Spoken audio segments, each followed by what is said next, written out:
You are a panto virgin. Yes. Yes. In terms, I've done a few TV ones, but not sort of like properly in the theatre. No. What's made you do it now?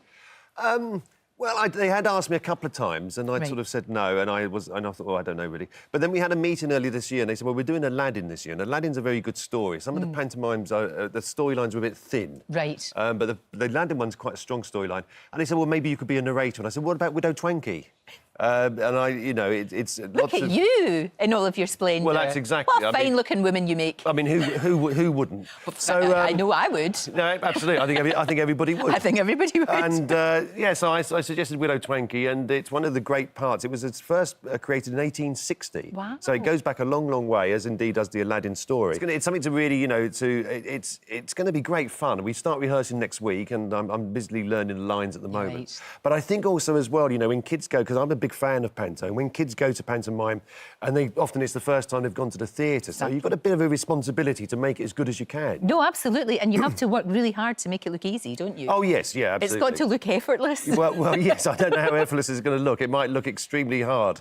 But, no, I think it's going to be great fun. Oh, it'll be brilliant. The only thing is it's going to be all over Christmas. Yes. So will you get the day off? Do you get Christmas Oh, well, day you get Mondays off and you get Christmas Day off. Oh, that's but then, so, you're going to be there Christmas Eve, 2 shows, Boxing Day, 2 shows. But then that's what it is. That's the nature of it. Exactly. So... And it's like Christmas Day every day. Oh, yeah. And all those excited kids. Oh, going crazy. and they've got 3D effects where the genie flies out into the audience and stuff. No, it's going to be very exciting. As well as that, though, you're doing Impro Chums. Yes, we're going on tour next year. Tell me about the internet. So you'll get that sorted out, you'll do your panto, and then you bounce into this. Yes, and they're 2 separate things, really. The panto has to, you have to learn a script because there's cues, there's lighting, there's music. In the impro show, we have no idea what we're going to do before we go on. We have a set list of games, and people aren't always playing the same games. We're getting suggestions from the audience, so it is completely off the top. So that's also very exciting because there's no way you can get bored because you just don't know what you're going to be doing. You could be 1 minute you could be playing a shrimp that lives in Aberdeen, and the next minute you could be, I don't know, a nun that lives in Stirling. That's very good. Gosh, for goodness sake, how multi-talented you are. I am extremely multi-talented. You are extremely multi-talented. Exactly. We see that every week on Have I Got News for You. In the 28 years we've been going, we've never had a situation where 2 stories don't go away. If you're showing Donald Trump doing something particularly stupid, an audience will go with it. But they don't particularly. Oh, there's a flyer there. Oh, I'm so sorry. So he wants to know if tickets are still available for the pantomime. Are they? Oh, yes, they are. Yes, he passes it on to the insect world. So if I'm looking out on the front row and there's a whole load of spiders there, I know where it's come from. Look, see, new audience. Yeah, I mean, audience don't really want to. It's hard to laugh about Trump. It's hard to laugh about Brexit unless there's a new angle on it. Sure. So it's not actually helpful to us the fact that the stories don't go away. No, exactly. I can understand that. They're always saying you need more women on the show.